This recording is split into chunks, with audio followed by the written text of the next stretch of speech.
when we started, we were very traditional in a way, all of us coming from big companies.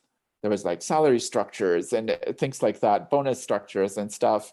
After a year, we actually moved during COVID, where we let people choose. Are you the risk taker or not? So we actually created even a compensation structure. It's tiered where you could choose a high salary, low ownership, or low rewards later on, or a low salary, but then a significant upside as the company progresses. And we let them choose. So it's like, this is not, we're trying to pigeonhole you into one because everybody's risk profile is different.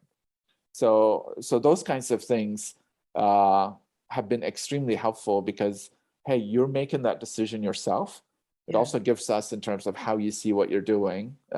Because if you're worried about being in a startup, but then you have a family, you have certain things to worry. By the way, I mean, most of our salaries are very competitive. We're able to work with each one of them. I think one of the pieces that resonates with me about the example that you shared on compensation is it is unique because it is not a one-size-fits-all solution. One of the things I think that we are discovering, certainly through the pandemic, through our listening labs, from what we are hearing from people, but also the over 12 months of research that we have done now, is that people want to be treated as individuals because each person has very unique needs that define what their requirements are from a job. And to have one size fits all solution doesn't fit actually anyone. Actually, very interesting to have those open discussions with people, getting a very complete view of how they see their job.